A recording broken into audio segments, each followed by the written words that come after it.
Hello, welcome to the Film Vomit Podcast, an extension of the Vomit series of podcasts. As always, we're your hosts Mac Taylor and Cole Selby, and today it's a fresh start.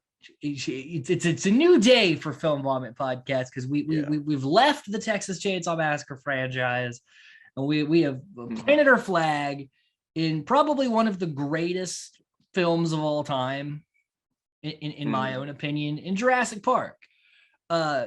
Cole, pretty much everyone has seen this movie before.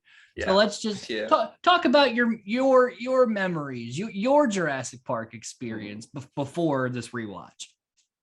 I remember watching it a lot when I was a kid. I mean that, and Lost World and the other films too. But I do remember watching the first one like quite a lot. I think we had it like when we had like you tape stuff on VHS. I had one of those. I had it taped on. I didn't even have the real like actual movie.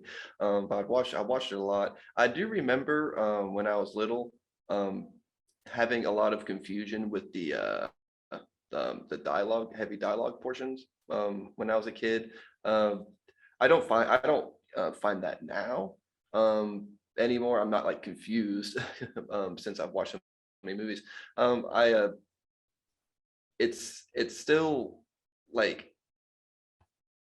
fucking like it impresses me like with how everything looks like still, like even compared to everything today, like people doing shit today, like every dinosaur looks great. And yes, you can pick out the computerized dinosaurs and stuff. You can kind of tell now that it was like animatronic stuff, but the quality of it like always fucking like. I mean, this is almost 30 years old.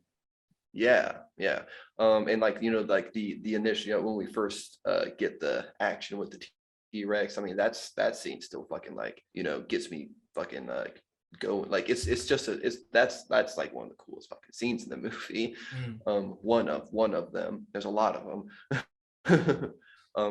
But that specifically, I think I the same with a lot of people. That sticks in my mind very heavily when watching that as a kid. The big T-Rex scenes, because it just looked so good, it looked realistic. It made me believe this is what dinosaurs would act like and look like, and everything else. I've had a lot of very good memories of this movie, just sitting down and watching it, and rewatching it is very good to go back to after so long. Yeah, this and Jaws is the movies that I have like the if you go way back to like my first movie memories as like a fucking 5-year-old child, it's this and Jaws. My Jurassic Park shirt's in the washer right now, so I will have it next week. But I'm Spielberged with my attire today. But Jurassic Park was big in my childhood because as a kid I loved sharks and dinosaurs. Those was like my two fucking things. And because of Jurassic Park is part of that. Yeah. And like you said, as a kid, like the dialogue heavy scenes or like the subtle things, of course I didn't pick up on those, but it was mostly just get to the next dinosaur thing. Yeah. But and there are parts in this that are just genuinely tense, like the kitchen scene with the raptors and anything with the T-Rex. Like there's a lot of genuine tense moments or fearful moments. But I've probably watched this movie at least once a year, every year for my entire life, because I just keep going back to it. It's easy just to throw on Jurassic Park and do whatever. Yeah. It doesn't feel like it's like over 2 hours long. Yeah, it's 2 hours and 6 minutes, and it feels like a smooth 90. Which says all. I mean, Spielberg is probably the greatest director that ever lived. Like the guy's work is just nuts with the amount of classics he's put out. Oh yeah. And like I said, Jaws and Jurassic Park made me fall in love with movies as a kid, and those were both his movies, and both had similar. Like Jaws was obviously made in the 70s. There was no CG anywhere near it, but it used animatronics and things. And even the shark in Jaws, while you could still tell it's kind of fake, like it's still better than a lot of other shark movies that are made. Yeah, even today, like shark movies today can look really fucking bad. Exactly. And same thing we said with dinosaur movies too. Like Jurassic Park, this was 1993.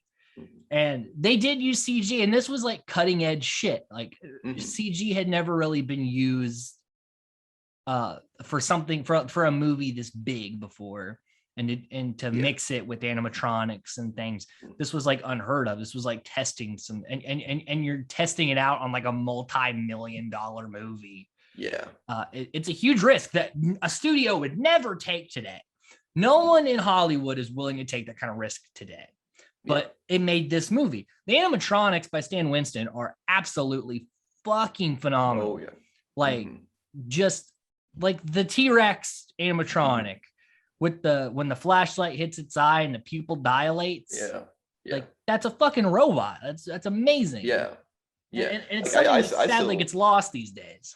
Yeah, I still struggle really trying to discern like with specifically like the T-Rex, like what is like computer and animatronic sometimes, because it like the animatronic is like truly really good, like a work of art, like a wonder in itself. For sure. I believe the animatronic was mostly used for like close-up shots, or like, because obviously the animatronic can't run. It can't really like move super well because it's just it's on that track and it's being controlled by puppeteers. So like that they used it on the stage, but if you saw it, like if it's running or like moving like crazy amounts, then it's CG. Like the Jeep chase scene, I believe, was mostly CG, or if not all CG. But like a lot of when you first see the T-Rex come out, that's a lot of that is the animatronic, except for like certain scenes when it's attacking the Jeep, and then you obviously can't have a robot do that. But yeah, and like you said, it's sometimes is kind of hard to tell, even with like the Raptors too. It's hard to tell sometimes like what is robot, what is CGI. And there are points where you can pick it out. But again, this is 1993. You know, it's the same thing when you look at like Toy Story.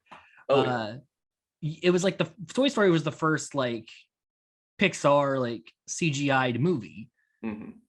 And, you know, of course it looks a little glossy and like that's why they made toys instead of, you know, people, because it looked glossy. And the people look weird in it, but it still holds up. It still holds up. Not only as a good movie, but it was like the animation's not bad. Oh no, it's great. And when you go back to, you know, maybe like Jurassic Park and you see how well they did use like, you know, the puppets and everything, like a lot of moving parts in this movie. A lot of people had to be in sync for this thing to work. And you look at movies today where there could be room for like, you know, like a puppet or an animatronic of some sort. It's just a lot more work. But they always just go right back to the CGI. Like, I mean, looking at the you know, the most recent Jurassic like the Jurassic movie. Which there are some animatronics in World and Fallen Kingdom, but it is a lot less. Than you know what was used in the original Jurassic Park. And it's kind of interesting too to note that originally they did want to use claymation, like stop motion, for the dinosaurs, because they didn't know that CG was on the table. And that would have been really weird, and it kind of just with how good the animatronics look, I don't think you can really have a claymation cut and it really go. But what they did use claymation for, that I found completely fascinating, is that they would recreate the shot they were going to shoot. So like Steven Spielberg would take his storyboards, they would make an entire claymation scene of it. That way he knew exactly where the camera needed to be in the shots, so that when they had the animatronics, they wouldn't waste any footage. And when they were using CG, they knew exactly how it was going to move, because the claymation thing already told you how the scene was going to look. So they basically made like both versions of the movie. And, you know, used the claymation to help drive the CG and the animatronics, and made the shots better. It was like an extra step in storyboarding. That'd be something to see.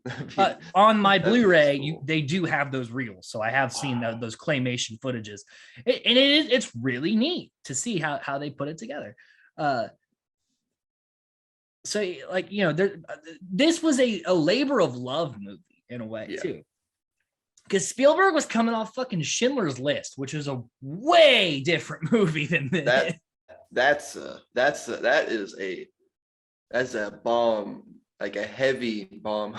Yeah, and he even said like he was feeling very just depressed and like not really like energetic but the thing that Spielberg loved as a child was dinosaurs, and so he gets to make a dinosaur movie, and you could tell on set that Spielberg was just like thrilled the entire time to be making this movie, and that translates to the movie because you can tell when someone cares about a project, you can enjoy that project more because you feel the energy. If the actors care and the directors care, even if there are things that are mistakes, you at least feel the passion in the project, and that helps a viewing experience. Even if you don't really dive into the behind the scenes details, you can still kind of tell by performances and by setups if someone gives a shit. And so like you could tell this is Spielberg's like child Spielberg. You gave him a bunch of money and a camera and look what he did. You know what I'm saying? So, and I know that was a long drawn out intro we don't normally do on this podcast, but again, this movie is very special and deserves that recognition because it's part of the reason why we're here talking right now, because it's part of my obsession with cinema. But nevertheless, we'll dive into Jurassic Park, and it's probably going to be mostly me sucking this movie's dick. I'm not going to lie. Like, there's not a whole lot to pick apart on this movie. It's an almost perfect movie. I think Jaws is a perfect movie.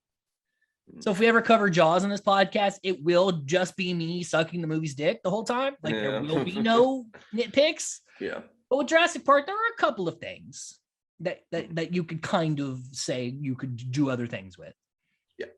So it's like a 9.5 out of 10. It's like almost perfect. So with that being said, here we go.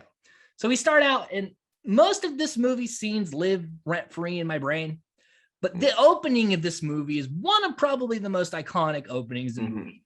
Like, this thing really does a good job of setting up multiple things. One, it kicks off why this movie is happening. This is the incident that is going to make, the need for these scientists to be on this island there. Yeah. It's not just random. It's not just, just because. This is why. Right off the bat, we know what's up. It also sets up how threatening the velociraptors are without actually even seeing the velociraptors besides the eye. Yeah. And also sets up Muldoon's motivation of being like the Dr. Sam Loomis of velociraptors. Where it's like one goal is to destroy them. So it does 3 things in like 4 minutes, which is fucking nuts for a screenwriter. I believe this was written by David Koepp.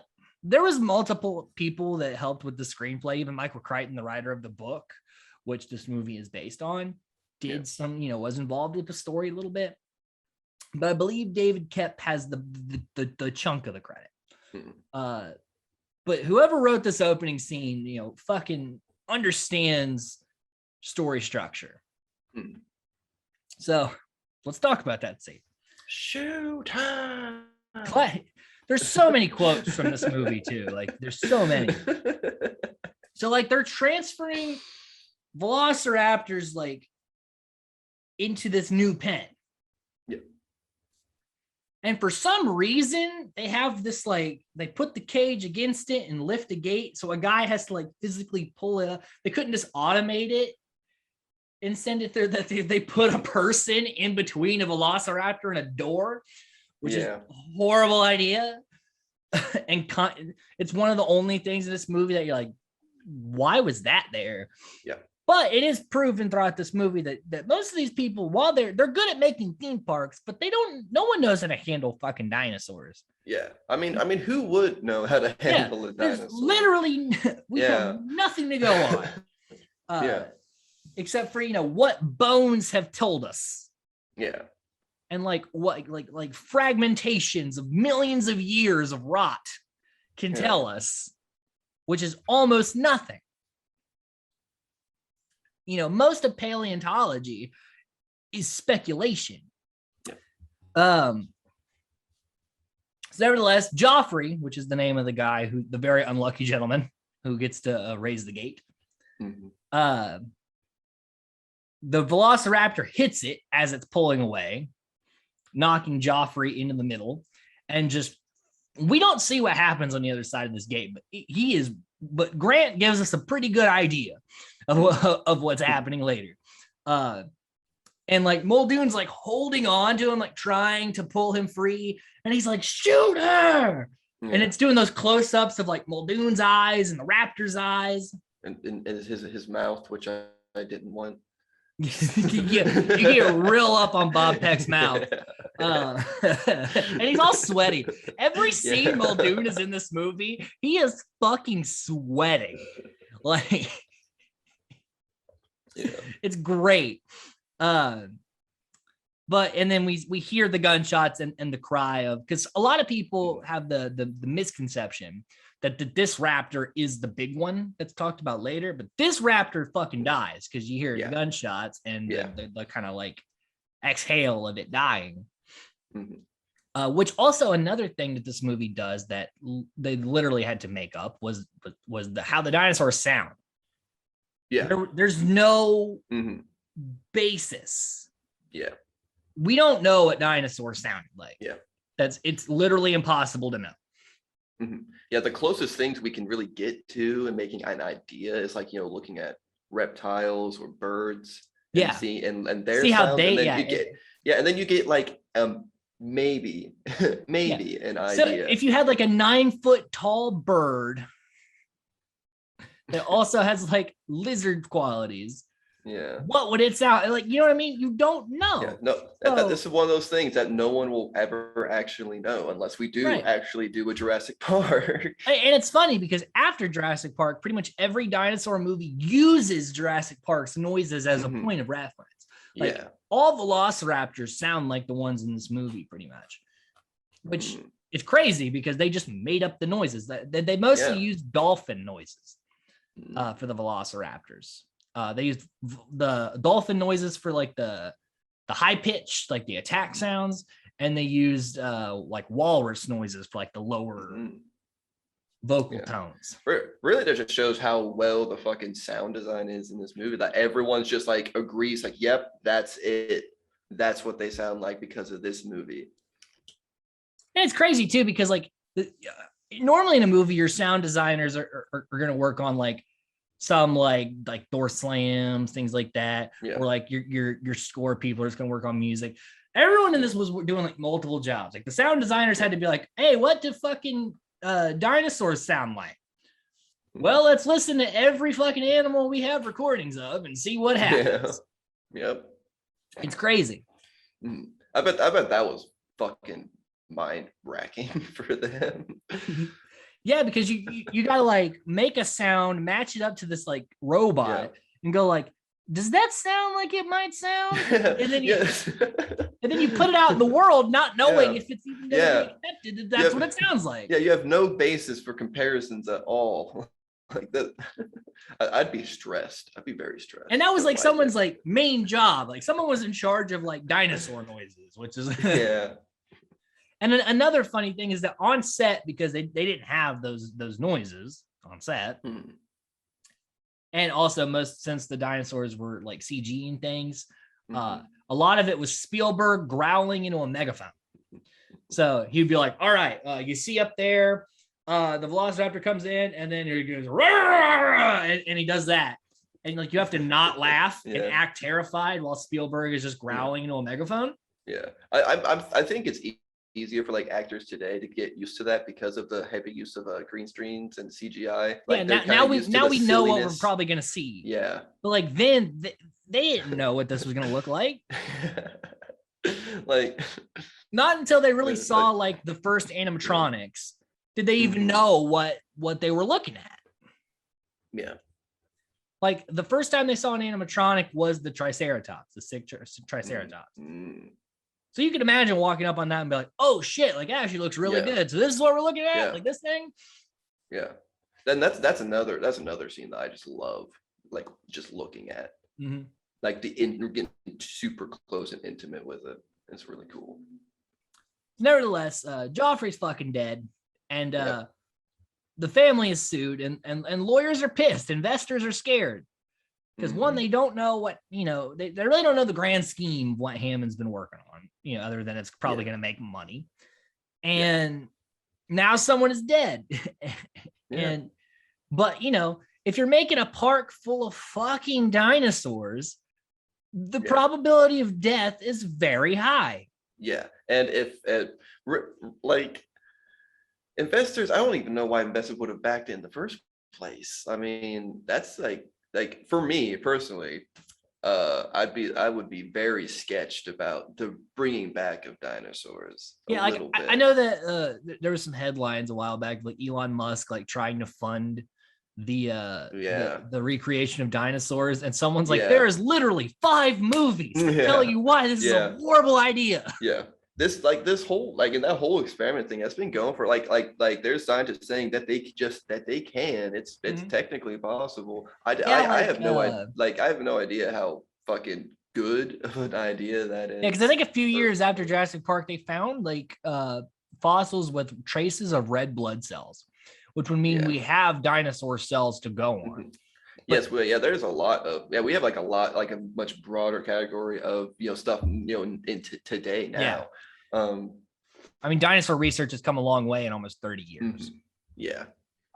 But when this movie was being made, they had a couple of paleontologists and like dinosaur scientists like on the payroll of like making sure that most things were very accurate to what was known at the time. Obviously, things were discovered afterwards that contradict some things later. It's all it's basically like so different now, but again, you're making a movie about things that we haven't, people have never seen and haven't existed for millions of years. So, you know, shit happens. So we meet Gennaro, the lawyer, and as he's like coming up on this boat, like these guys are talking in Spanish, and what they're saying in Spanish is, I bet the lawyer trips. And it's funny because then he walks up that little path and trips. That's hilarious. And again, as a kid, you know, right over there. And really, as someone pre-internet, that would have like, I don't know Spanish today, but you know, IMDb told me this. So and he also talks about, you know, good luck getting Grant there. He's a digger. And you know, you'll get Grant this time, but it's very hard to get Grant back to Jurassic Park post this. Yes. Which, you know, we will see Grant, Malcolm, and Sattler back together in the new one, Dominion, which is going to be, you know, wild. But this is the first, you know, and only time they're all 3 together until, you know, next year. And the cast in this movie too, perfect across the board. There's no weak link in this cast. Everybody just acts their asses off. And again, most time they have to go off nothing. But you have Jeff Goldblum, who just exudes sexual charisma. Always, even today, he's just 100% exudes sexual charisma all the time. You have Sam Neill, who I think he was like 40 or like in his late 30s when he made this movie, and he looks like he's in his mid 20s. Like he looks great for his age, no matter how old he is. You have Laura Dern, who's a great actress and also extremely attractive. Like, so you have a very good-looking central cast. The people who play Lex and Tim are phenomenal child actors. Child actors are hard to find, especially for something this big, this grandiose. And they perfect job. And then you have Richard Attenborough, who is like this what well-regarded old-time actor. They get to play Hammond, who's literally like a darker version of Walt Disney. It just hits across the board. You know what I'm saying? Not enough can be said for it, really. So we meet Grant and Sattler, who are, you know, digging up bones. And they're spitting exposition about dinosaurs coming from birds. And the kid from A Nightmare on Elm Street 5, Dream Child, it's like, giant turkeys aren't so scary. Which is like, whose fucking kid is this? And why is he walking around being an asshole? And also, has he ever fucking seen a turkey? You know how they will beat your ass. A turkey will destroy you. I don't care. And then he says like a 10-foot tall turkey. If a turkey is 10 feet tall, you should fucking run, bro. Normally turkeys are like, they stand up to like what, fucking 4 feet, I think, and they're already terrifying. They're already fucking terrifying. If they run up on you, you can't. I'm not fighting a turkey. This kid just doesn't know. He's just like, who? Why is he here? Why is he here? Why is this kid here? Who's he belong to? Well, he's gonna learn because Grant tells him how velociraptors hunt, how they do like the pack mentality. So like they have like a lure set up. So you're locked on to one, but you don't see the two on each side coming in. And basically he tells this kid like, yeah, they're going to rip your fucking intestines out, eat you while you're still alive with this claw. And that kid was scarred for life. Bro. And this also sets up that Sattler and Grant at this point are like dating. And Sattler wants kids, and Grant is like, I hate kids. And so, like, while this movie is also like a scientific should we, shouldn't we, it is a dinosaur fantasy. It's also a story of a man who learns to like care about children who aren't his and like learn to be this parent figure and grow as a person that way.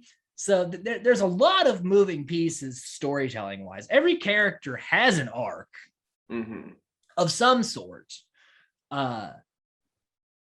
Some more than others, obviously. Like Gennaro doesn't really have that much. He's just a lawyer. Yeah. Jeff Goldblum's just there to talk about science stuff and open his shirt up. Doing his thing. So we meet them. They're digging up bones. Hammond arrives, kind of almost fucks up their dig somehow, which also like another nitpick we can bring is that you probably won't find a full raptor skeleton just like right there. Yeah. That's you're gonna find like pieces. That would be a super that would be an incredibly rare and like very important. That's like the find of the decade. Yeah. I mean, it's been done before. There have been cases of fully, formed skeletons found, but like that is, for every full skeleton, you got like 10,000 fragments you're finding. Yeah. Or nothing. Yeah. A lot of paleontology digs come up with fucking nothing because you're just looking at the ground like, is there something in here? You don't know.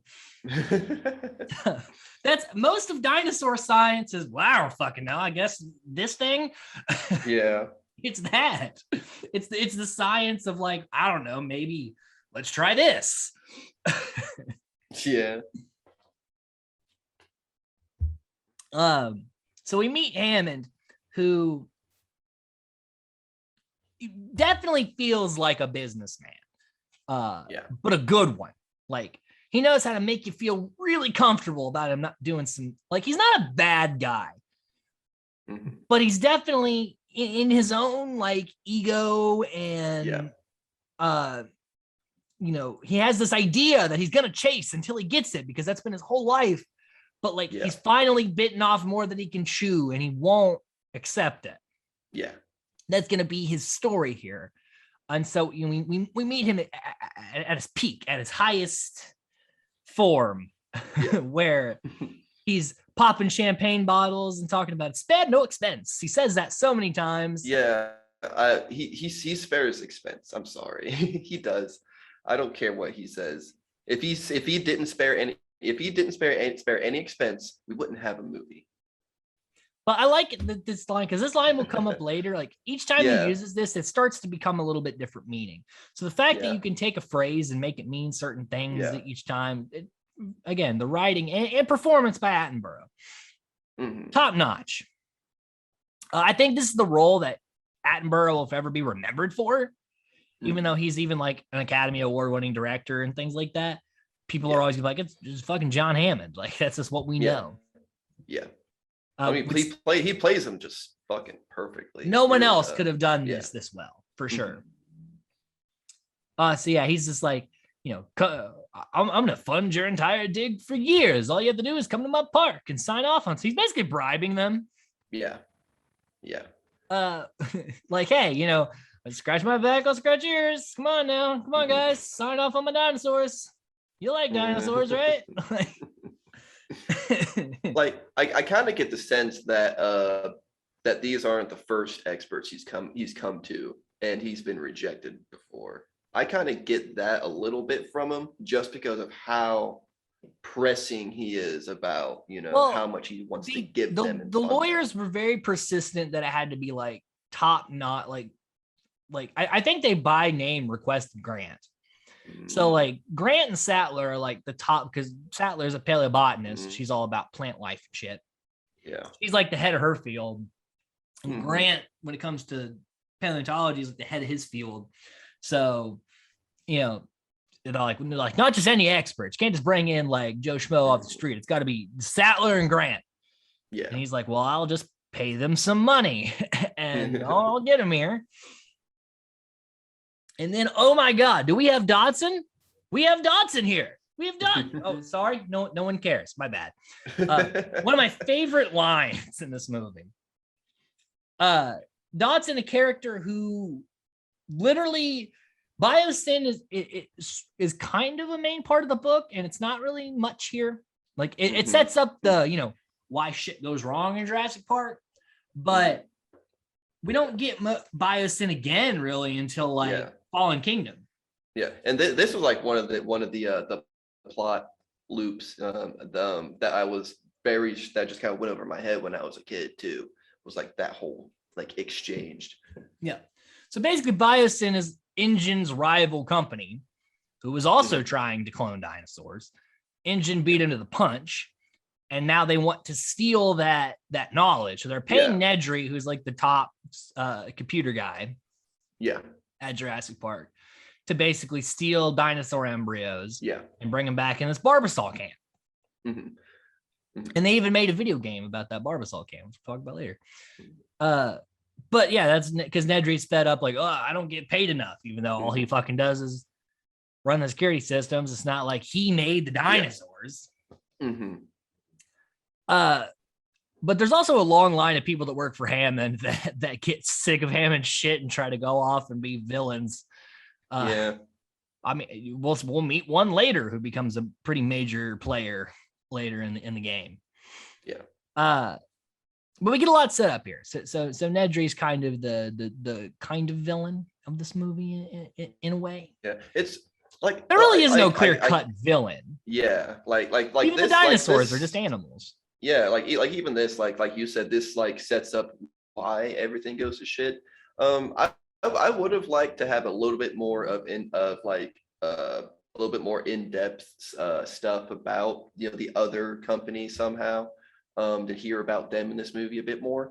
But I get it that they're like, we need to get to the dinosaurs because like kids are probably going to watch this movie. Yeah, it's already 2 hours long. It's like I don't. We couldn't put everything in the movie. I get it. Yeah. But now with the age of streaming, like we got the show Camp Cretaceous on Netflix, which dives into some other stuff as well. Maybe we'll mention it on this podcast, depending on scheduling. You know, maybe we'll talk about it in the future. Same thing with the Scream series. As we cover Scream, maybe we'll talk about the series as also on Netflix. Maybe we won't. I don't know. No promises, but things are happening. All right. So we get that set up, and then in the helicopter we meet Jeff Goldblum's character, Dr. Malcolm, who is a chaostician. So basically, he studies the probability of improbability, which is a conundrum in of itself. And his like most of the movie until the dinosaurs come in, he's hitting on Dr. Sattler. And as a kid, I thought like, oh, this guy's an asshole. He's just fucking hitting on this guy's girlfriend.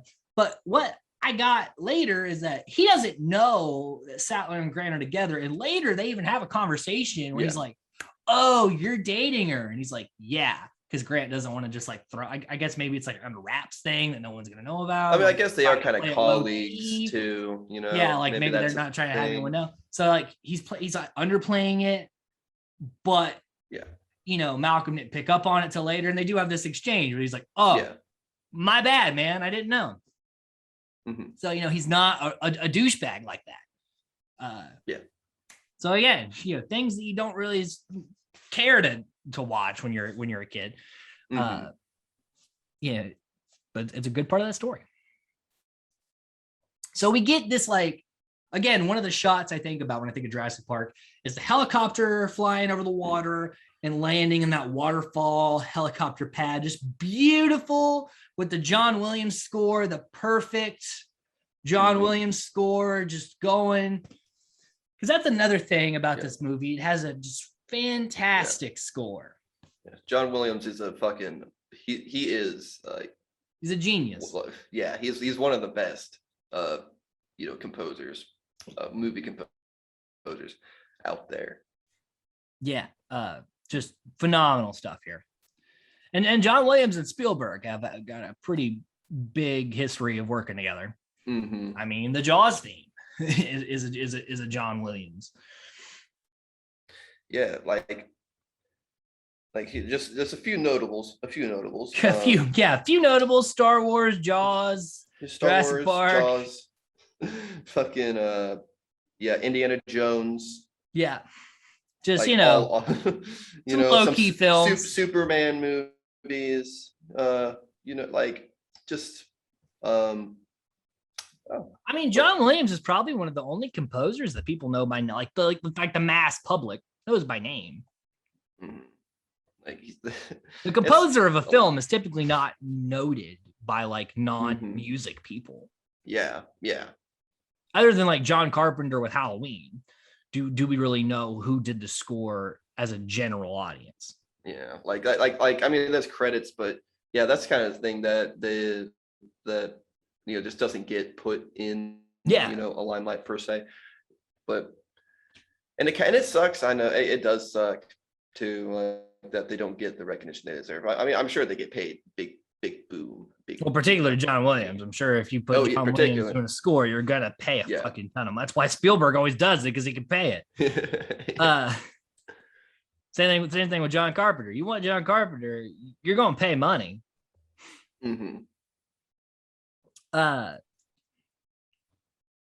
So yeah, again, everybody working on this movie, full peak here. So yeah, we get the theme, great theme. And for some reason, Grant can't put on a seatbelt. I never understood why this happens. Like he has like the two buckle parts, and he just ends up like tying it together. Yeah, I'm like, you can't figure out you need the other piece, like. That's one of the things that kind of made me a little like, I don't know why that was there. What, like, I'm not sure what the purpose of that one was. Yeah. There's also a great line in the helicopter. It shows he's ingenuitive. Yeah, I guess. But there's also a great line in the helicopter because, like, Hammond hates Dr. Malcolm. Yeah. Because Malcolm's kind of a smartass and also like one of his biggest like detractors. And so like he's like, I bring scientists, you bring a rock star, which is one of like the iconic lines about Malcolm. So they get in, and Gennaro's like, now, you know, I'm not on vacation. I'm here to I will shut you down, John. But then we see, you know, literally not only their intro to Jurassic Park, but the audience's intro to Jurassic Park, where we see the Brachiosaurus is in a field. It's the first time that we're seeing like full dinosaurs. And there's that like the awe scene, which, you know, it's great. It's crazy because the actors literally, they just saw a paper plate on a tree. Or look, that's all. That was all that was there. And Spielberg's like describing the scene. but the looks they have are phenomenal because they look up and Grant's like his glasses are falling off his face and he's like turning Sattler's head like to look, and there's like there it fucking is, like there's dinosaurs right there. Yeah. And like for them it's huge because they've spent their whole lives, you know, wondering like what these things look like, what they do, you know, how do they behave. Yeah. And there it is. Like you never thought you would see it. Yeah. I truly think that that sort of emotion, like especially for something specifically like this, I don't think it could ever be truly like conveyed on film, but I think this movie gets as close to perfect. And the score helps because that music that the theme part where it goes like bah, bah, bah, and as the Brachiosaurus like lifts up off the ground and it plays that final like beat, and then it comes down and the camera shakes. Just pure awe. Oh yeah. Yeah, it's a great scene. I get like, you know, I get goosebumps still to this day watching that scene. Like it's cool. It's really cool. As a kid, it really I would shows lose the my sense mind. of scale. And it's crazy because again, 30 years later, I still react a very similar way where it's just like, man, that's fucking Jurassic Park right there. Beautiful. And so this is when Hammond's big dicking. He's like, aha, yeah. You see that? Fucking created dinosaurs, dude. Like, you guys thought you could come in here and show me now. Look at that shit. Look at the fucking dinosaurs, dude. And Gennaro is immediately like, we can make so much money, which like you're a lawyer of like the investors. You're not an actual investor. You're not gonna make any money off of this. I mean, I guess he still has, you know, an obligation to make as much money for it. Well, I guess with all the lawsuits of the families of the dead people that are going to come from this, I guess you can make some money. Yeah. And maybe that's what he's thinking. We never know. Yeah, who knows? Maybe he's thinking about investing. There's even like the reaction of Grant is so great. Like he's falling, like he's like hands on it, like he falls to the ground because he's like, oh my God, like there they are, the dinosaurs. Yeah. Yeah, I think I would cry. Well, I might vomit. Like it's one of those things. Like you just never think in your life you're gonna see it, and then there it is. Yeah. And for them, like they've literally devoted their lives to this thing. Yeah.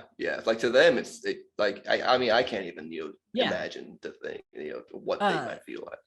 And then he's like, "How fast are they?" And like, "Well, we clocked the T-Rex 35 miles an hour." And they're like, T-Rex? You have a T-Rex? He's like, yeah, we have a T-Rex. He's just so proud. Like, fuck yeah, dude, we got this fucking T-Rex over here. Yeah, you guys thought he's gonna come in here and see shit. Look at that, dude. Look what we did. I don't know why I make Hammond sound like that. I think it'd be funny if he was talked like that the whole time. Yeah.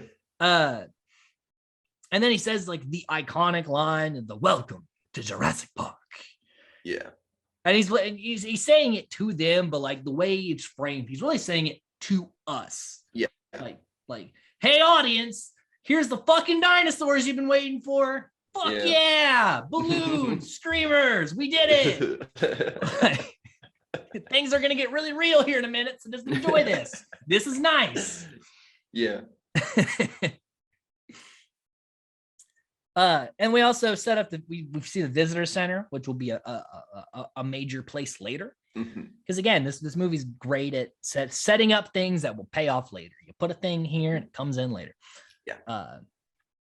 And then we get on the ride, and I love this bit because there's this bit where Hammond's gonna talk to like a computer version of himself, but like he clearly hasn't practiced, so he's like, oh shit, he's like pulling out his cue cards and like looking. And then he finally does. I love that little like attention to detail. Like, of course he hasn't rehearsed this thing. Like they weren't even supposed to be doing this yet. Yeah, it is kind of cool. Like to see like you can like Hammond. He really just looks like a fucking like kid. He's acting like a kid, like he's so fucking excited. Like he's like, I won. He loves. Yeah, I think he really enjoys just showing it off. Oh, for sure. Yeah. It's like someone who bought like a new house and was like, look at my fucking house. Like, look how nice this is. That's what I did when I bought my house. Like, everyone come over to my house. Like, look at this. Look at this closet. This is my closet. Like, you know what I mean? Like, that's what Hammond's doing. Yeah. He's like, I built this whole fucking thing over here. Look at this. Yeah. But yeah, I like that he's like not prepared for it yet. And then Mr. DNA is brought in, which is another like iconic character. Yeah, this is another thing I think about. Like I've always thought about a lot when I was a kid. And Spielberg wrote that this is in the script because like he wanted to like put a lot of the exposition that the book does for like 40 or 50 pages and put it in like 4 or 5 minutes so we can get it like audience knows what's up, but like we got to keep moving because it's a movie, not a book. Yeah. So he creates Mr. DNA to be like, hey there, kids. You're wondering how we got these fucking dinosaurs, aren't you? Well, the mosquitoes are in the amber. We took the blood from the mosquitoes somehow, and because it was in amber and preserved, and then we put it with frog DNA, filled that fucking gap, and now we got dinosaurs. Yeah. Cool. Everybody good? All right, we're out. It's honestly a really, really smart way to explain it. Yeah. Yeah, for like an exposition dump without it even feeling like an exposition dump. Because when you see the dinosaurs, you're like, all right, how the fuck do we do that? Yeah. And then like, we'll tell you. And then it kind of makes sense. Yeah. So, and they also, they use unfertilized ostrich eggs because they're big eggs to hatch the dinosaurs. So again, plausible. I'm not a scientist, but it sounds all right. Yeah. And they're like, can we see this shit? And like, this is the first time of a thing we'll see them do a lot later is they just bail to go look at shit. They're like, no, fuck this thematics thing. I want to see the lab. Let's see what's on the slab. So they go into the lab and we meet Dr. Wu, who again, very small character here, going to be a big character later. Yeah. Who's like, yeah, you know, one of these eggs is gonna hatch. Fucking watch it. And then so they and we, because again, we're also with them for most of their emotions. Yeah, which is really good writing. We're all watching this fucking dinosaur hatch, and it's like, oh shit, like never thought we'd see this. And it's a velociraptor.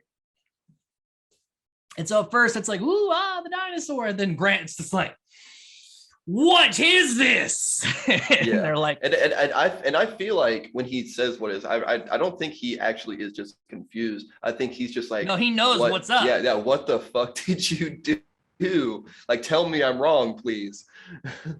Yeah, like, because he knows. The kid from earlier just walks in and he's like, does this look like a turkey to you?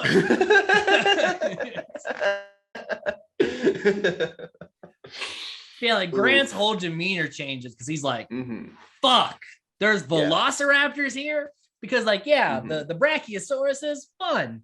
T-Rex, I don't know why you thought that was fun, but okay.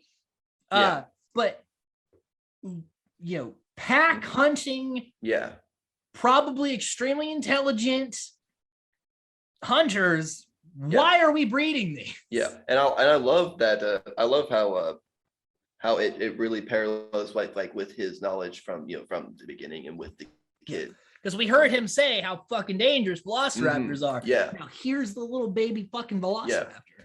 And I like how they show off a baby first. Yeah. Something that's not supposed to be dangerous, but we see him already knowing just how bad this is. Because if there's a baby, where's the other ones?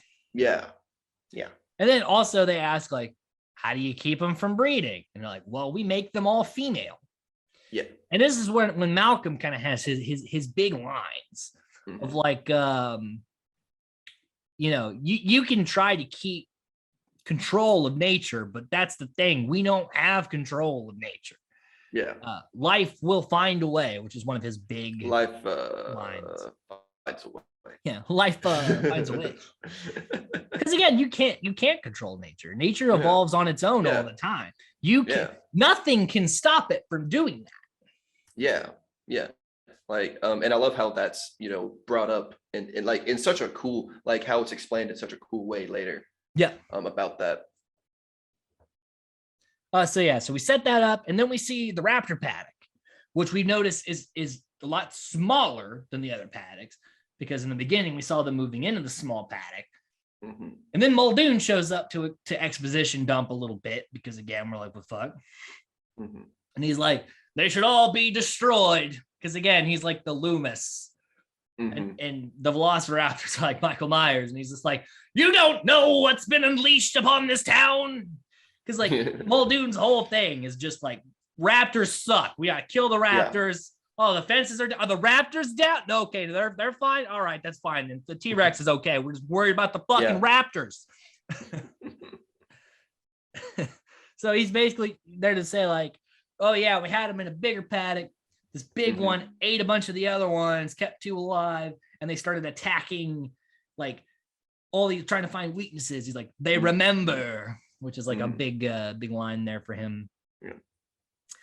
And Grant's like, oh shit, this ain't good at all. Why did we breed these?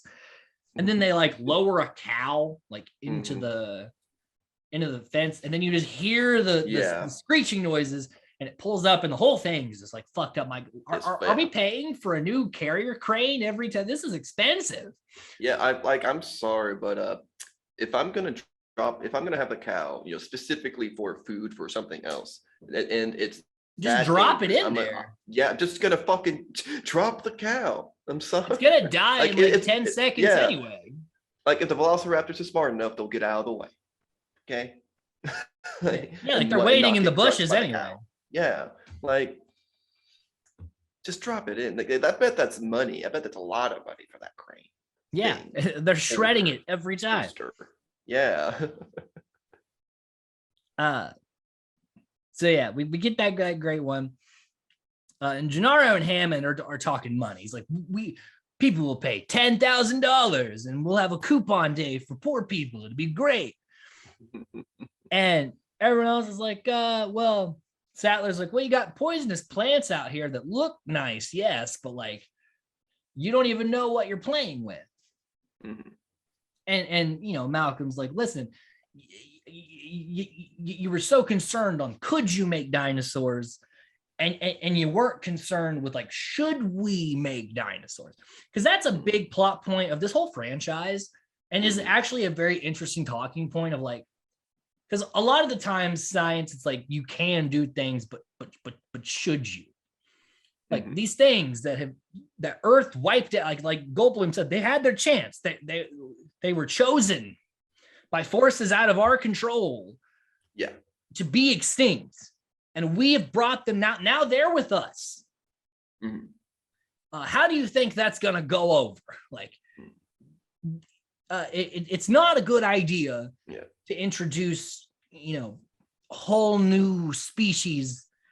I mean, it's been proven if you put species that aren't supposed to be somewhere, they like take over an environment. It's not natural. It's not meant to happen. And we're bringing a whole fucking prehistoric culture into this world, plant life and animal life. It's probably not a great idea. Because again, Malcolm has a lot of points. He never changes his mind, and he's pretty accurate every time he talks about it. And Hammond's like, I can't believe this. The only one on my side, the blood-sucking lawyer. You love dinosaurs, and yet you're saying we shouldn't. And Grant's like, but the velociraptors and the plants, like, like Goldblum said, like you had a thing, and before you knew what you had, you packaged it, and you put a fucking price tag on it, and you shipped it. You're selling it. Because that's the thing. This is a theme park, and like a line that said later, when like Disney World malfunctions, people don't get eaten. Like this is dangerous shit we're playing with, and you don't even know what you're doing, really.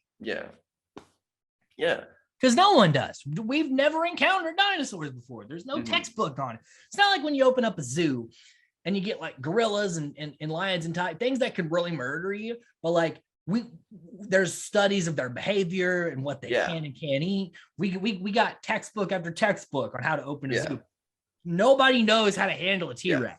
Like it's not kind of like it's I don't know why they wouldn't have just like made a specimen and then just study that specimen first, and then you can expand on it. Yeah, instead of immediately trying to open a theme park, being like, let's make a Brachiosaurus, a couple of them, and let's just watch them do their thing, or like let's make a Velociraptor.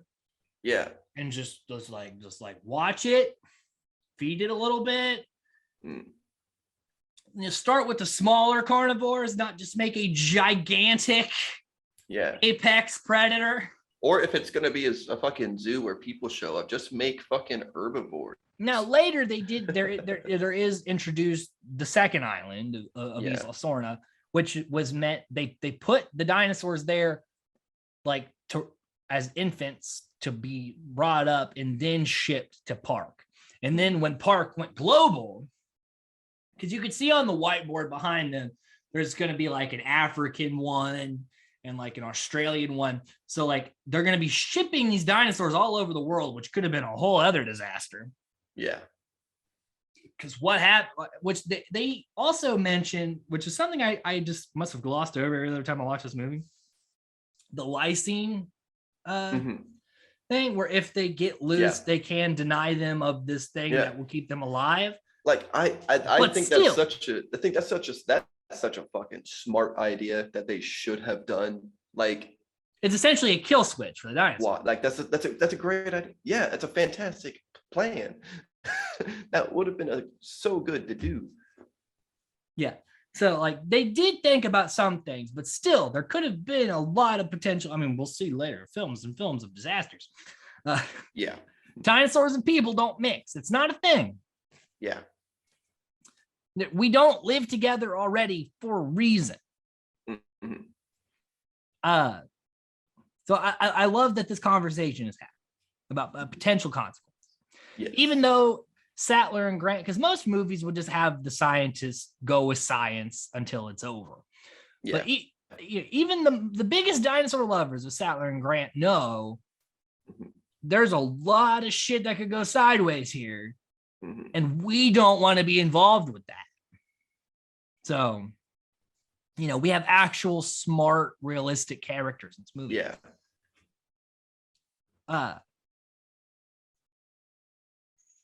So then we meet Lex and Tim, because now we're going to introduce some kids. Yeah. Hammond's grandkids, which is a horrible idea to send your actual family to beta test Dinosaur Park. Yeah, a little bit. Which Tim is essentially like a smaller version of Grant. He's like a big dinosaur fanatic, and Lex is like a hacker, but she likes computers. Yeah. She's just trying to sound cool. There's a lot of quote unquote hackers from movies from back then. Yeah. 90s was all about hacking. And Ellie's immediately like, those kids are riding with Grant because he's gonna want kids. I'm telling you, he's gonna come around. And Grant's like, fuck. Because Tim like follows him around, like just talking nonstop, which something kids do. Mm. And Ellie's just laughing and having a good time with it. But a storm's heading in. So now we have a disaster with Nedry staying and just dinosaurs in general. We just have a big plethora of things that are just not going great, that are about to just meet in the middle for like a perfect storm, essentially. And Samuel L. Jackson's character says, "Hold on to your butts," which is like his iconic line. He has a very small part in this movie, but Samuel L. Jackson has been in just about every single major fucking franchise the world has ever seen. Yeah. Usually doesn't have a big part in it, but he's in it. Good for Samuel L. Jackson getting in there. And we also are introduced to the now classic, the Jurassic Park Jeeps. Mm-hmm. The vehicles that we're going to see, like that's also a thing I think of when I think of Jurassic Park. And we see the big gate too for the first time, which is another iconic thing. And every time I go to Universal Studios, it's something I cry when I go through. I just can't help it. The big gate with torches and welcome to Jurassic Park. Yeah. And Goldblum has a funny line of like, what do they got in there? King Kong? Because Spielberg was a huge King Kong fan, and there was some. He even had the girl from King Kong, like the main actress from King Kong, on set to help with screaming, which I thought was like, I don't know why, but cool. Like it's just a cool thing that Spielberg's just big dicking around with. Yeah. And so they're driving up to certain paddocks and no dinosaurs are coming out yet. But the dinosaur paddocks we see are ones that are coming up later. Like we hinted the Dilophosaurus, which we're going to see later. And then they put the goat in front of the T-Rex paddock, but no T-Rex yet. Because again, these aren't just like, you can't force a dinosaur to stand by like a gate when people come through. It's going to do what it wants to do regardless. And if you have trees and shit, and it's probably going to be just hanging out there. Yeah. Which, it's kind of also like a zoo. Sometimes you walk through and the animals aren't having it. Yeah. But it's especially a variable when you have something that you don't want to get too close to people because it will eat them. So again, probably not a great idea for this. Yeah. Which in World, which we'll see later when the park is actually open, they do fix this on how to see the dinosaurs better by putting a lot of like glass underground shit.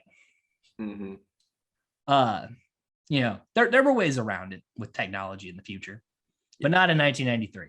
No. And Goldblum's like, is there any dinosaurs in this dinosaur tour? Hello?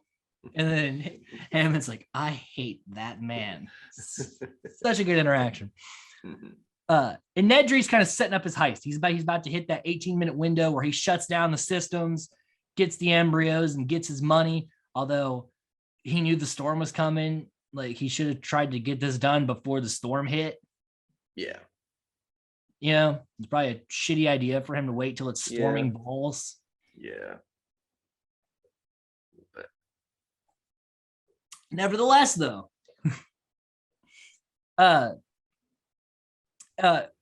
Ian Malcolm talks chaos theory, where he does like the water on the hand, how it never goes in the same direction. It's just based on the many microfibers of your hand. It sends it in various different directions. And he's just being super Jeff Goldblum with his line delivery. I don't even know if he had a script. I don't think Jeff Goldblum ever reads the script. I think he just shows up and just feels his way through a scene because he delivers lines in only ways that Jeff Goldblum can deliver lines. It's why he's very special to this franchise in this role. So, and he's hitting on Sattler again, not picking up that Grant's with her. But really, really good lines here. And then all of a sudden Grant just like dips and he's like, and who would predict Dr. Grant would jump out of a moving vehicle? And then Sattler dips and he's like, and that you would follow him. And here I am alone talking to myself. That is chaos. So good. It's such a good line. So why they jumped out of the car is what we talked about earlier. The Sick Triceratops, which is a beautiful animatronic. So highly detailed, like with the cracks on its horns and like the pattern of the skin and the texture and its breathing. And like the eyes are blinking and the tongue's moving. There's like 15 people working this thing, working in sync to make it do the things it's doing. Like how Grant like lays on its stomach and it breathes up and down and he moves with it. Like that's some beautiful shit. Speaking of shit, that's a big pile of shit because we see dino poop. Because immediately Sattler's like, all right, all you fuckers get out of my way. I gotta look at this poop. I'm gonna fix this fucking Triceratops. You can't stop Ellie Sattler from doing what she wants to do. She is quite the character. Yeah, that is a big pile of shit too. Which they made it out of like clay and mud and straw, and they put honey on it to attract flies so that it would look like actual poop. Cool. So neat little movie magic, if you will. Yeah.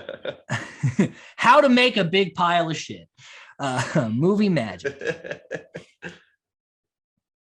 And then Grant Malcolm talk women where he's like, I'm always looking for a new ex Mrs. Malcolm. And he's like, oh, I love kids. I have so many. And we'll meet one of his kids later. Good stuff, though. Good stuff here. And Nedry, he starts his heist, shuts down the systems, fills the embryo can, things are looking good, but it's storming and his window's closing. Mm-hmm. Things may not go well for him. And also he's kind of an idiot. Yeah. Grant and Malcolm then start talking to Ellie, and he's like, oh shit, like you're dating her. My bad, dude. Mm-hmm. Then the Jeep stop, and Grant, because he's shitty with technology, he's like, what did I touch?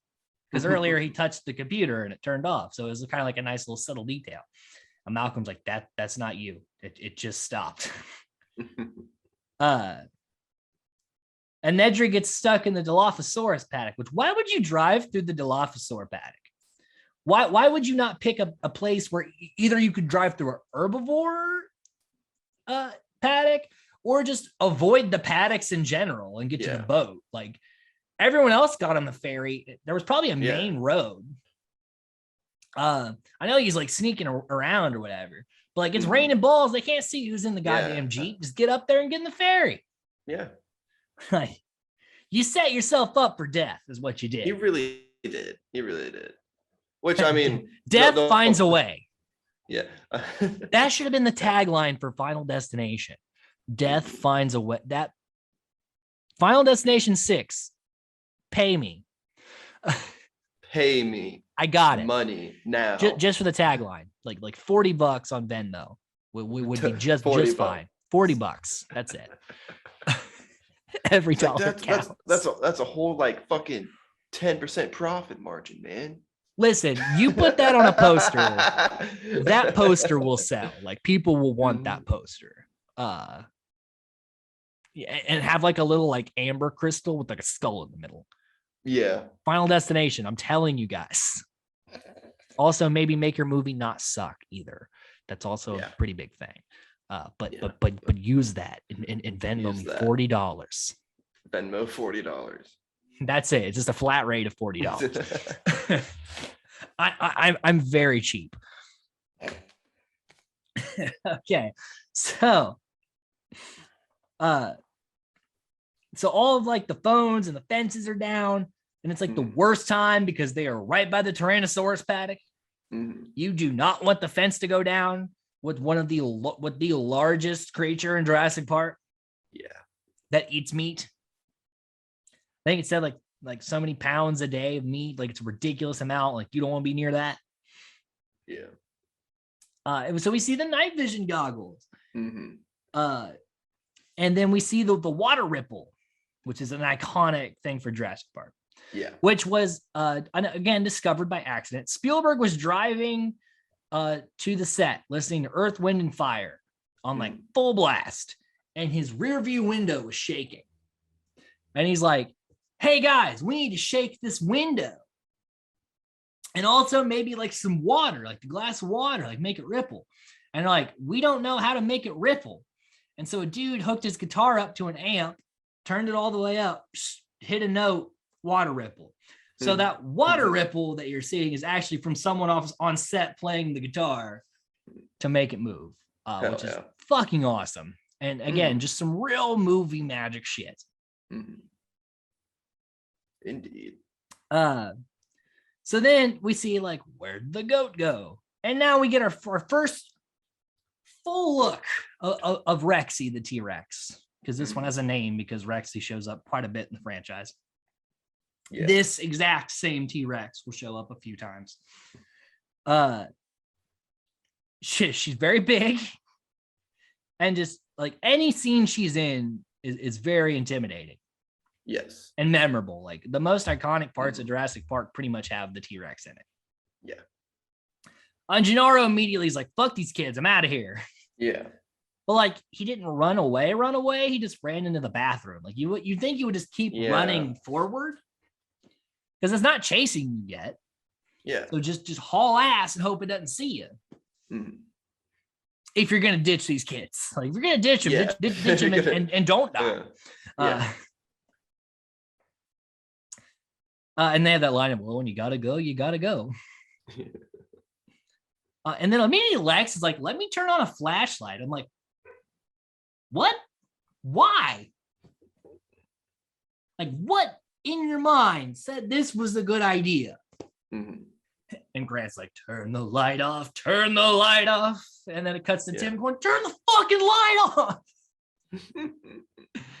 And then the T-Rex like comes down like with its head because Tim closes the door too because Gennaro left the fucking door wide open. So like, eat these kids. Yeah. He really wanted to cover his tracks, man. Really wanted to kill those kids.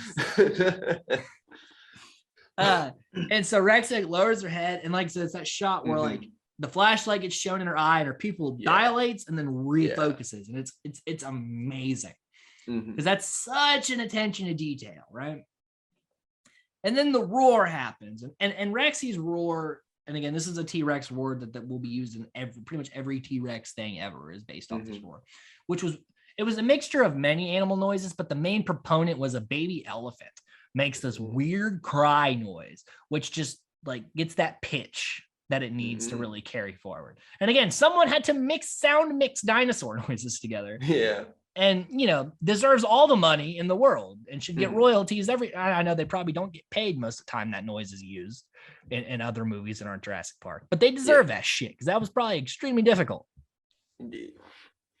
So that's Rexy's roar. And like they always cover their ears because it's so loud and piercing. Because this is such a huge, dangerous animal.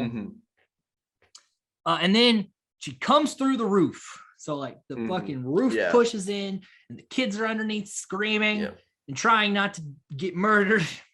Pure terror across the board. And the reason why they had them in the car for this is because Spielberg wanted the audience to feel like confined and like make it more tense because it's in the rain and like it's just scary. Which the animatronic, when Stan Winston made it, was like right before they started shooting, he's like, hey, by the way, this thing's not supposed to get wet. Spielberg's like, well, I want to shoot this in the rain, so what do you think will happen?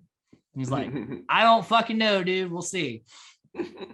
And what ends up happening because of the rain is that the T-Rex will just start shaking. It'll start being like, all of a sudden. So like, and it would just turn on randomly. So people would be like setting up a shot and all of a sudden it would just like move and like, fuck. So, you know, and like people would run in with towels and like slap the shit out of it, trying to dry it. So, you know, not easy to shoot with this thing because the rain would weigh it down so much that the structure couldn't support the weight. Because this thing already weighed like a shit ton. Yeah. So, you know, when that like foam rubber that makes up the T-Rex part on the exoskeleton, it gets heavy because the rain soaks into it. Yeah. Some science for you. But nevertheless, it's a really effective scene. So comes to the roof and then like flips the car over. And Grant's like, I'm going to save the day. And comes out with the flare. And Malcolm's like, bitch, I'm going to save the day. And he runs out. And he's like, no, follow me over here. And he purposely leads the T-Rex where Gennaro is. Like he runs into the bathroom. So Malcolm gets like knocked into the air, lands like safely in this pile of brush. And Gennaro gets eaten on a toilet. Yep. Shouldn't have left those kids. Yeah. But no, Malcolm purposely was like, come over here and eat this douchebag. Yeah. But good stuff there. So then we get the iconic don't move. It can't see you if we don't move, which is probably not a thing. Yeah. But kind of a fun thing that Jurassic Park uses. And then we get that iconic like foot in the mud. So that her foot comes down, like crushes into the mud a little bit. It's just a fucking like beautiful shot. Because this movie's full of just beautiful shots. And it's like, there's like 3 times in the next couple of scenes where Grant is almost hit by this Jeep. Like he's climbing off the side and the Jeep comes down with Tim in it. Tim's still alive. Then they're in the tree and he gets Tim down and it's fucking falling down. And I'm like, this fucking Jeep just wants to murder Alan Grant. Like we have a side story of like a Christine tale of like this Jeep just trying to murder Dr. Alan Grant. Good stuff though. Good stuff here too. So finally, Samuel L. Jackson, because his character name doesn't matter, figures out what Nedry did. And he's also always smoking, which I find funny for some reason. Yeah. There's just every line's delivered with a cigarette in his mouth. And he's trying to undo, and we get like, you didn't say the magic word. And he's like, fuck, I hate him. I wish you would get eaten by a lizard. Yeah. Good stuff. So Sattler and Muldoon, they're gonna go after the kids. They're gonna try to find them, while Nedry ends up in a paddock with the little Dilophosaurus, which it is a juvenile. Dilophosaurus are actually going to be quite huge. We haven't actually seen the Dilophosaurus besides the projector image in any of the other Jurassic Park movies. Isn't he only seen the Dilophosaurus has had in this franchise so far? And it is a baby one.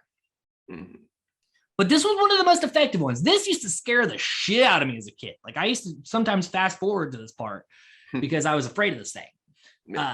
Because Dilophosaurus is being all kind of like bird-like. It's kind of like dipping around.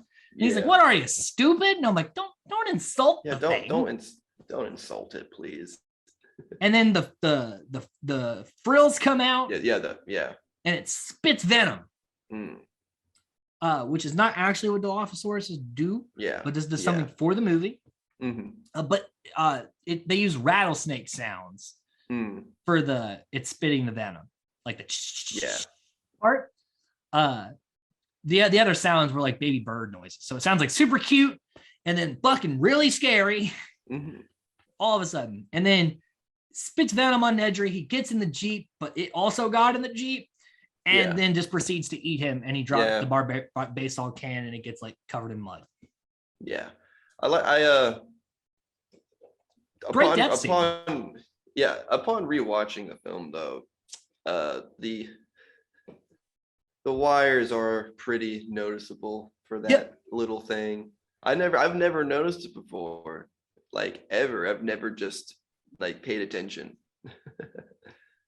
Now I know, and now. But again, that used to scare the shit out of me as a kid. When he gets in the car and he turns around and it's just like, rah! And you're like, fuck! What the god damn it! Yeah. Especially since you don't even see it like get in there or move or anything. Hey, I'm in here too, buddy.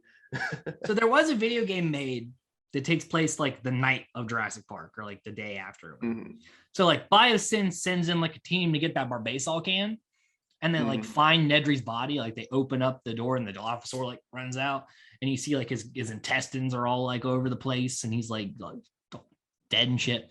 Just thought I'd add that nice little follow up, because there's a whole game about trying to get that Barbasol can.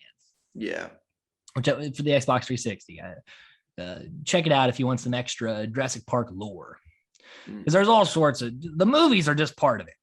There's fucking comics and spin-offs and video games and all sorts of shit that you should definitely websites devoted to like canon information. Like Jurassic Park's deep. You can go fucking deep. And if you don't want to look it all up yourself, I would suggest the YouTube channel Clayton Fiordi. I believe is how you pronounce his last name. His whole channel is Jurassic Park content. The guy has a lot of really interesting videos about deep cut lore. So and I'm not sponsored, or I don't even know the dude. I just really love his fucking content for Jurassic Park. Yeah. So moving on.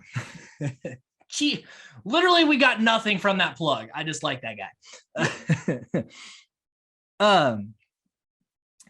So yeah, Grant gets Tim out of the Jeep. Jeep almost kills him. Tim puked, but I understand. You were literally like flipping through the air. Yeah. So Mulder and Sattler, they find Malcolm in what's left of Gennaro. We don't see it, but it's hinted that it's pretty gross. And they find the other car and they see footprints. They know they're out there somewhere. Grant's got these, because Grant's now like stuck with these two kids, getting them through this survival scenario. And this is like where his character changes. Meanwhile, Rexy's back, and we get the iconic car chase where Malcolm's in the back, unfortunately. Yeah. And Sattler and Muldoon are driving, and you see like the objects in the mirror closer than they appear, and you see the T-Rex coming in. And Malcolm's like, must go faster. Yeah. It's amazing. Mm-hmm. And it's when you think of Jurassic Park, you probably have that, at least that image of the objects. And every time I've seen that, read that objects in the mirror closer than they appear thing, I always think of Jurassic Park. Mm-hmm. So again, this movie just exudes iconicness. Mm. Meanwhile, Grant and the kids hide in a tree. And Grant's like, I'll stay up all night. Mm-hmm. He's asleep. And again, it's like, he likes the kid. It's changing. Yeah. He's learning. And we have some Brontosaurus fun where a sneezy boy sneezes on Lex. It's adorable because the thing about Jurassic Park, it never, besides really with the Velociraptors, it never like villainizes the dinosaurs. Like they are just animals doing what animals do. T-Rexes eat meat. That's what they fucking do. Mm-hmm. Dilophosauruses eat meat. Brontosauruses and the meat in the plant eaters get eaten by carnivores, but they're also so we see like beauty in it and also the not so fun parts of it, but it's all just their animals. We never try to be like they're monsters. They're not monsters. They're just they didn't ask to be reborn. They were brought into this world that they have no idea how it works. Yeah. So I like that we see all the aspects. We like even after the scary shit, we're back to like but they're also beautiful. Mm-hmm. And then we see Hammond like eating this ice cream, and he's like kind of like he's trying so desperately. He's like, we'll just have to do better. We can rebuild, less automation, more, manual control. And Sattler's like, dude, give it up, man. Yeah. Yeah. You tried, this fucking failed. The people we care about are out there. They could die at any second. We need to worry about getting them back, and we need to shut this shit down. Yeah. Because, this is not working. He's like, but like, I could do this. And like, no, you can't. Yeah. You're not God, and you cannot play God, because when man plays God, bad shit happens. It's like the Frankenstein story with dinosaurs. So Hammond's like slowly coming to that realization, but he's clinging desperately because he's never lost a venture before, but also like, I don't think he wants to admit that he's wrong about this. Yeah. I mean, it goes back to just how fucking proud he was of himself and what he did. And then just seeing literally everything fucking collapse in on itself all basically at once. Like, and then I feel like he's just going through like the stages of fucking for sure. Like he's going through the stages. Yeah, right now he's still denying. He's in denial. He can't handle it. A little angry, a little sad. Yeah. Well, anger was probably at the dinner with everybody. Sadness is here. Yeah. But he doesn't accept it literally until the last second they're on the island. Mm-hmm. Is when he finally accepts that this is over. Yeah. And even then, he still does kind of try again later. So Hammond doesn't fully learn from this. No. But you would think seeing the stuff that he did. So meanwhile, Grant and the kids, they find eggs with little feet running away from it, saying that, they found a way to reproduce. Yeah. And how they connected is that they use tree frog DNA. Some species of tree frogs can change their sex in a single sex environment. Yeah. Dinosaurs are essentially doing the same. Some females are turning male so they can reproduce and keep the species alive. And that's something quite like more common than people think, like, just in wildlife today. Like there are species that change genders whenever they feel like it. There's ones that are able to asexually reproduce. There are ones like Malcolm said, life will find a way to continue. Yeah. And like there's many, there's like all those different types of ways for people to do that. Like and in with species that scientists didn't even think that could happen, when there's like a significant contrast between the two different sexes of the species, they will just like learn or evolve in some way to reproduce somehow, like if they absolutely need it. I do think this is a bit of a fucking like a shortcoming off the scientists in the film. Like, yeah, I feel like Dr. they Wu was should've- so sure, like when Malcolm was talking to him, that like, oh no, we control their sex. And he's like, but you don't know that. Yeah. And like it was literally happening as they were having this conversation. Yeah. Like, I feel but the scientists like and Hammond's hubris was so large, Yeah. their egos were so big, they thought they're in control, but you're not. It's nature that we don't have control over because we're a part of it ourselves. Yeah. So, again, a lot of really like interesting talking points that are brought up from this movie, and also really solid messages and storytelling. Yeah. Yeah. But meanwhile, they have to shut off the systems to reboot them, to basically undo what Nedrick did. But when the system shut off, all of the paddocks will be de-electrified. Yeah. For a very short period of time, but as Muldoon's saying, the velociraptors will know that and they will escape, and they do. Yes. And Arnold shuts it off and is like, "Yeah, I'm gonna go over there by myself." And I'm like, "That was a horrible idea." Yeah, and everyone just lets him. Yeah, everyone's like, "All right, cool. Yeah, He's can got fucking this. go. Yes, Samuel L. Jackson's got this, guys." It's like you, the only person that knows how all this fucking electrical computer crap works. We're gonna let you go in a storm, power off, dinosaurs running around, and with no gun. Yeah, and like you think Muldoon would have been like, "I'm gonna go too," but no, he's like, "Cool, man, have fun." Oh, no. Everyone just lets the fucking. They fucking let him die. They're like, "Yeah, whatever, man, he's fine." Yeah.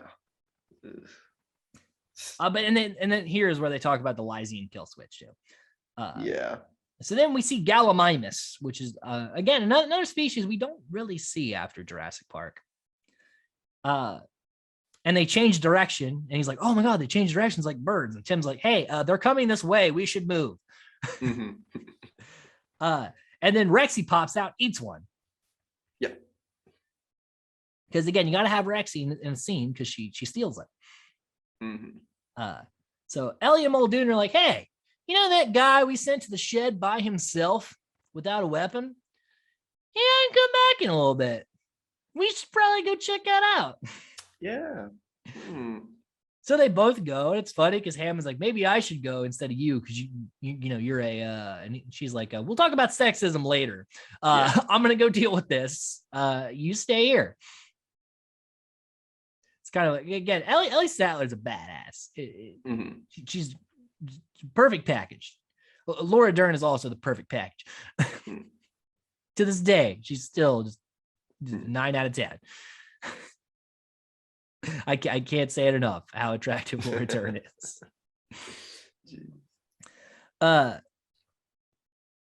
Hammond's like, still in his own head, where he's like, this is the minor setback. And Malcolm's like, a minor setback?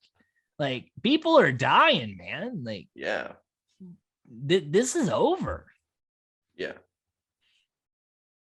And then we see that the Raptors are out. Muldoon's like, "Fuck the Raptors." This is what I've been talking about this whole time. Yeah. And so he's like, "They're watching us right now." Which is like, it just reminds me of one of those old monster movies. Like, they could be anywhere. Yeah. They could be in your back door. Yeah. And he's like, "You just run. I'll shoot it."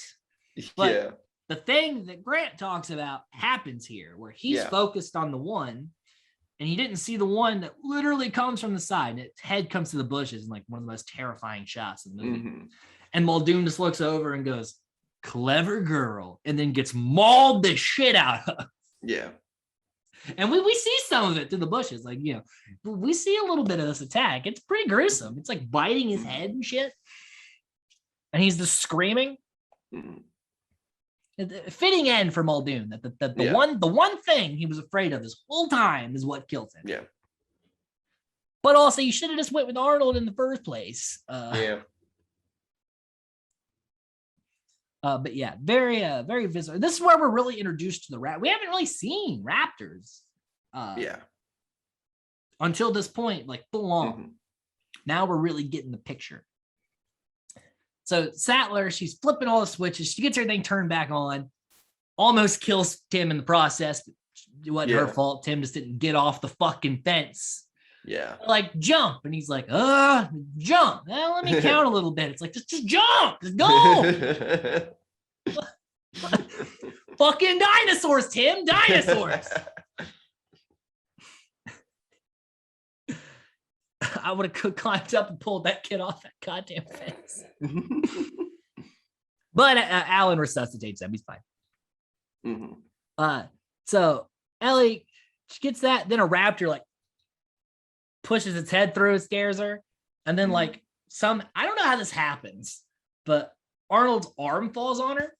Like did the raptor just like put it on? There's a raptor like, watch this, guys. Puts the arm on her shoulder. She's like, oh, Dr. Arnold. She turns around. It's like a severed arm. Yeah. I don't don't know how that happened. But it did. And so she's running and closes one of the raptors in there. And she's like, oh, guys, everyone else is dead that I was over there with. But I locked it in there. It should be fine unless it figures out how to open doors. But we do see later they know how to open doors because they learn. And they do have like longer arms. They would probably just feel around until something pushed open. You know, it wouldn't be that out of the question that something this intelligent could figure out how to just pull down and push forward. Yeah. So yeah, good stuff here. Good stuff. So Grant and the kids make it back to the visitor center. Yes. And Grant's like, you kids wait here. I'll be back. And so they decide to like mow down on some dessert, which is like definitely what kids would do in this situation. This is a very like child moment. Yeah. And it looks, the dessert all looks really good. And like the fruit and stuff, it all looks very apt at. And there's this great scene where like Lex is about to like, eat Jell-O. Like her arm just starts shaking and she's like all wide-eyed. Because like there's like a picture of a velociraptor and there's a shadow of an actual velociraptor that like goes toward like past that shadow. And it's like, oh shit, raptors are here. Yeah. Yeah, this whole like sequence with the velociraptors and the kids is like super tense the whole time. But good on the kids for like running to a door and closing it, thinking that they wouldn't be able to open the door. Like these kids aren't stupid. They do have survival instincts. Yeah. More than most people in horror films. Yeah. I mean, they're even like, written as, just not some regular kid. Like really. Yeah, one's a dinosaur kid. And the other one's a computer kid. They're smart kids. Yeah. Yeah. But also, like, they're not like some kids get into survival shit and they just freeze. These kids don't freeze. They move. Yeah. They may not always make the best decisions. Yeah. And they are still kids, but they're not just going to let something come and eat them. They're going to try to get out of there. So they run to the kitchen. She's like, what is that? And he's like, it's a velociraptor. And it opens the door and he's like, oh shit, it's in here. And it calls its buddy. And its buddy comes over. And there's like this tense scene of like they're hiding and the velociraptors are walking through and like the nails like tapping the floor, which is like, we saw that claw earlier. We know that shit ain't good. It's very tense. Like Tim knocks over a ladle at one point and it's like, oh fuck, like, oh God, like where is it? But Lex like does the older sister thing. She like makes some noise, draws it away. And there's a really great shot because she's like trying to hide in this thing and it's running at her and you're like, oh my God, it's gonna get her. But there was a reflection on this very like shiny metal thing that it hits. That's probably realistic. Like, because this kitchen hasn't been used yet. So of course it would be super clean. And very smart way to do that. Yeah, because again, as the audience, you're like, "Fuck!" and then it's like, "Oh, it was a foul." Thank God. Yeah, I love the close up shots of the claw of the velociraptor. Yeah, ooh, I like it. Those ones, like those have always like give me a little chills every time I see those. Very intimidating. And then Tim traps one in the freezer. Now there were some people online, like when it after this movie, they're like, "Why was the floor wet?" And why was the door wide open? Here's why. Hammond was eating ice cream. and said that it's going to go bad because the power's out. Yeah. Which was why the floor is wet. And so he probably left the door open because he's like, well, everything in here is going to be thrown away anyway. Yeah. And then when they turn the power back on, it starts to refreeze. So it's very slippery in there because water has then started to refreeze and become slushy like you see on the floor. Yeah. Yeah. And that's why it slipped and hit the thing and Tim was able to shut it in. Yeah. So they do actually explain why shit happens. But it's very just, very low key. They're not like, actually, I knew that it was like this the whole time, because it's not like an anime where they're going to explain why they did the thing they did. Yeah. Or have a flashback of Hammond getting the ice cream and leaving the door open, eating ice cream sadly. The freezer coming back on and like the coolness coming back in. No, it shouldn't happen like that. No. So then they run out of there and they go to the control room with Grant Sattler, and there's this great scene where because the door locks haven't come back on, like what shuts the door. So Grant's like, the door locks, Ellie, the door locks. He turns around and the Velociraptor's now right there at the door, and he's like, shit. He looks down, you see the handle turn, and it's like trying to ram the door, and it's like, oh shit. Very tense, very good stuff. But Lex gets the system going on Windows like 97. And Grant shoots at them but doesn't kill them. It's kind of random. He leaves the gun too. Yeah, I guess he's just not a good shot, I guess. Probably not. Yeah. So they escape into the ceiling, and there's this also great scene where they're running to the ceiling and the Velociraptor like pokes its head up and Lex almost falls through. And this scene, like, they digitally inserted her face on the stunt double. So even then they were like cutting edge with the digital stuff. Like you can kind of tell it's not Lex, but like still, it's pretty fucking good the way they did it. So they escape out of there. They get Lex back up, and they jump on some dinosaur bones. So we got dinosaur bones and dinosaurs, which is just fun. And they're falling all around. And just when it looks like the Raptors got them, somehow Rexy got inside of the visitor center, and nobody knew. Yeah, no one no one heard anything. Nothing shaking. The building isn't destroyed. Yeah, no noise at all. It just shows up, chomps. Because this Rex is a ninja. And when asked, because this was not the original finale of the film. The original finale of the film was actually reused in Fallen Kingdom, where the raptors would jump at them and fall, and the dinosaur bones they would get impaled on the dinosaur bones, falling down. That's how the original ending is. And Spielberg's like, well, the T-Rex was very popular, so we need the T-Rex at the end. And one guy's like, how is the T-Rex going to get in the visitor center? And Spielberg's like, well, they're going to go and the Velociraptor is going to square up, and then it's going to come into the shot. And he didn't explain how it got in the visitor center. He just explained how it got into the movie. Yeah. So that was the end of that. And they put the Rex in there. So even Spielberg knew, like, yeah, this doesn't make any fucking sense, but it's awesome. Yeah. Fair enough. Yeah. It's a T-Rex. Awesome Raptor versus T-Rex fight. Yeah. Rexy fucks up those raptors, gets the iconic claw marks on her neck that we'll see come back later. And then she roars as the visitor center banner falls, where it says, when dinosaurs ruled the earth, the fucking dinosaurs, center screen. Iconic as shit. And then Hammond comes to the rescue, they jump in, and he's like, I've decided not to endorse your park. And he's like, me too. And they drive to the helicopter, and there's this moment where Hammond's like still looking at his fallen creation, and he's like gets pulled back into the helicopter, like, all right, it's over. And he's finally like, okay, fine. Yeah.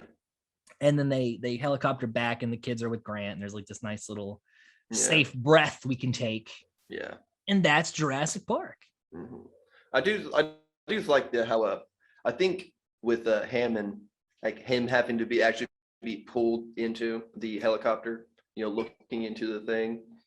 I think that's like some sort of tell like staring of, like, at the amber on his cane too. Yeah, like he hasn't learned yet. Like he's forced to to do this, even though he would truly just want to try again.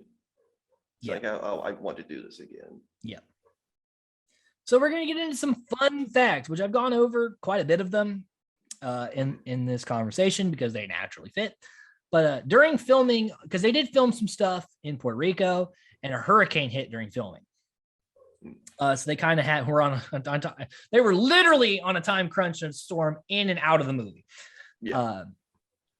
We talked about the mix of CG and claymation and animatronics that probably has never been duplicated in film since. Yeah. This movie spiked interest in paleontology, which makes sense. A lot of people fell in love with dinosaurs because of this movie, myself included. Talked about the malfunctions in the rain. Talked about that. Harrison Ford was actually originally offered the role of Alan Grant, turned it down, saying that he wasn't the right fit for the character. And he was probably correct because Harrison Ford's too cool. Alan, he is. Sam Neill has like a very like approachableness with his character that I don't think Harrison Ford could do. So I think he was correct in turning down this role. Yeah. Like Harrison Ford's more like a fucking like grizzled man. Yeah. In a way. Like and Dr. Grant isn't a grizzled man. Yeah. Yeah. He is a smart guy who went to I mean, Indiana Jones, sure. I'll be fucked. The kind of the but even similar, like, but I could see Harrison Ford playing Malcolm before I could see him playing Grant. Yeah. That would be pretty cool. That'd be pretty cool. Because Harrison Ford also exudes sexual charisma, but not in the way that Jeff Goldblum does. It's a different kind. Speaking of Sam Neill, we know him from The Omen 3 and Escape Plan. Laura Dern is in the show F is for Family, as well as when she was in the last two Star Wars movies. As the Vice General, I can't remember her name. Founder and Fault in Our Stars. Jeff Goldblum was in The Fly, Independence Day, Isle of Dogs, Thor Ragnarok, and Life Aquatic with Steve Zissou, to name a few. Richard Attenborough was in the original Dr. Dolittle from the 60s and the greatest. He was in a bunch of films in the 50s and 60s. Very classic actor, Richard Attenborough. And then Nedry, played by Wayne Knight from Toy Story 2 and Space Jam. So, I mean, he's had a pretty wide career himself. And that's just name a few. Obviously, Samuel L. Jackson, because he was such a small role, I didn't bring him up, but he's been in like everything. Yeah. So, this film was, and Spielberg being the director, Spielberg is literally one of the most iconic directors, if not the most recognizable director in cinema history, like next to people like Alfred Hitchcock and people like that. He's a very big household name. Still making movies today. West Side Story comes out this year that he did. Spielberg never stops working. So Cole, give me your final thoughts and opinions, and let's put this baby boy to bed. After an almost 2-hour pod. Yeah. I think like there are some things, to nitpick in the movie, like some small stuff, like I wish the second company thing, the like little. Continue with your thought. I gotta go check out something real quick. Yeah. Just continue talking. Yeah. I think the whole side plot with with the other company trying to get embryos, I kind of wish that was a bit more fleshed out, for one, and for two, maybe not so exposition dumped on the audience a little bit. Like it just kind of fast. And I understand that. That's one thing. Making Samuel L. Jackson's character them being okay with him going out by himself, but then they're like fuck this guy. Yeah, seems to turn around just like, oh well, I'm gonna bring guns and other people, and like this little stuff, and like you said, how the T-Rex get into the visitor center. But all of the shortcomings, they really don't fucking matter. No, because it's still Jurassic Park. You watch the movie, you don't notice that kind of short. You want dinosaurs, you get dinosaurs. You look past it. Yeah, and especially the last thing with the visitor center, like I've never once ever thought about how the fuck she got in there. I never did when I watched it. I just watched it and saw the T-Rex, and I'm like, fuck yeah, T-Rex, eat it, eat the fucking Velociraptor, chew it, and like, yeah, and like the shortcomings mean nothing to this film to me for mostly. Like, Agreed. it's a great movie. It's fantastic. Yeah, I said a lot in the beginning, so I'll try to make this brief this time. This is one of my favorite movies of all time. It's it's probably top 10, top 8. Yeah, and that's saying something for me because I've seen thousands and thousands of movies. Yeah, Jurassic Park was one of my earliest film memories, and it's still up there. Part of that is probably the nostalgia.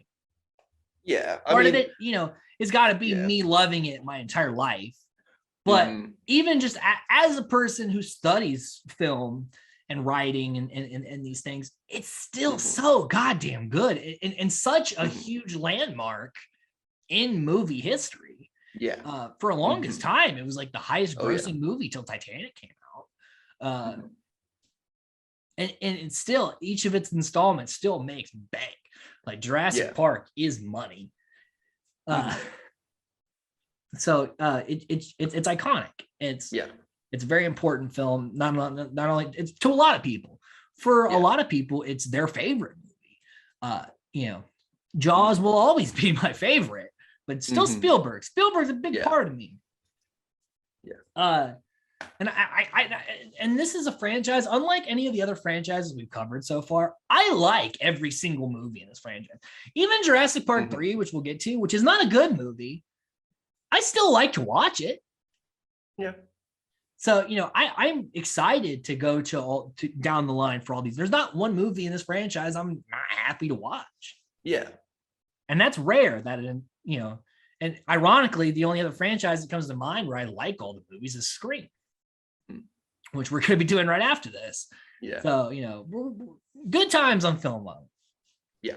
Stay tuned next time. We're going to be talking about Jurassic Park: The Lost World. Spielberg did come back for that one, but it will be the last Spielberg directed. Spielberg has still been involved with all these movies. Yeah. This is kind of his baby. Yeah. Technically, it's Michael Crichton's baby, but it's both their babies. They have shared custody of this baby over the years. So I'm excited to talk about The Lost World. It's probably one of the Jurassic Park movies I've watched the least, with the exception of like Fallen Kingdom, because it's newer. I'm excited to give it another look and continue down the road. So until next time, blah, blah, blah. Stay safe, stay nerdy.